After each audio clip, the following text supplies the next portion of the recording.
Drama na naman kanina, Mary. Naku, buboy, mabuti nabanggit mo yan. Alam mo ba, kanina, nagpatulong ako kay Halloween na gawin yung Christmas tree. Hindi ba? Oo. Ay, di yung bata, mabait naman si Halloween, di ba? O, di tinulungan naman ako. Ay, di sabi ko naman sa kanya, yung angel kasi pinalagay ko na doon sa ibabaw ng Christmas tree. So sabi ko naman doon sa bata, alam mo, natutuwa naman ako sa'yo. Natuwa din siya dahil natuwa nga ako. Natuwa naman kahit wala siya ina dito, di ba? Tumutulong ka naman sa akin. Yun ang sabi ko, boy, nagulat ako, nandun na pala sa likod si Chaina. Ay, di as usual, ayun, alam mo na yan, si Chang, di ba? Emote na naman. Inumura ko daw siya. Nagsasabi ako na hindi maganda, hindi naman ako nagmura. Pinaulit-ulit, Chaina, Chaina, Chaina. Sabi, ayun, kaya, emote na naman, aalis na daw siya, uwi na siya ng probinsya. O hindi ko na naman maintindihan naman kay Chang kung ano talagang gustong palabasin. Ano, konting kibot na lang, napaka masyado namang ano eh. Naku, emote ng emote. Kaya yun ang nangyari. Eh, ba't napunta ka ng presinto? Ano? Anong presinto?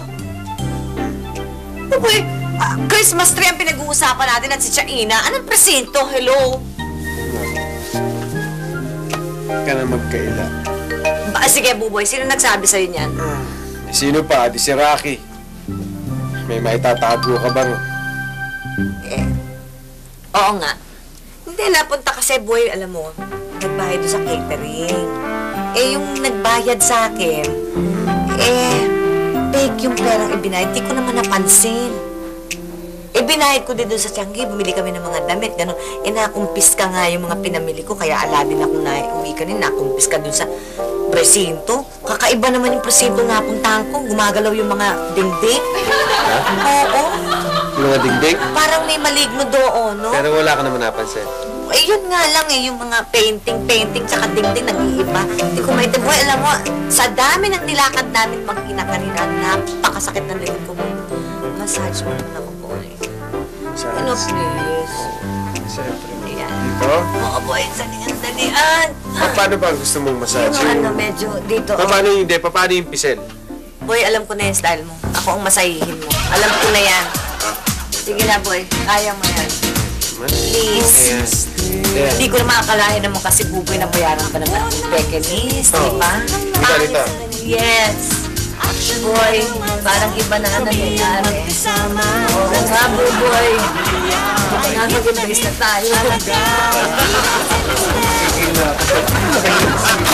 Mami! Mami! Anak?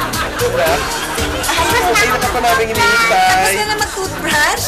Anak na, oh nice! Very good. Boy, tapos na siya mag-toothbrush. Ay, sige na, matulog ka na, anak. Dito, sa ilalim ka. Tayo, tapos matulog na tayo. Yun! Correct, isang malaking check, anak. Okay. Okay. Pray na, you did the prayer. Ako. Amen.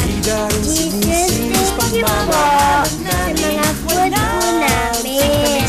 Huwag niyo po papabayaan ang mami ko at saka daddy ko. Ayaw po po nila mag-away. Kasi po, mahal na mahal ko sila. Amen. Puno ng saya.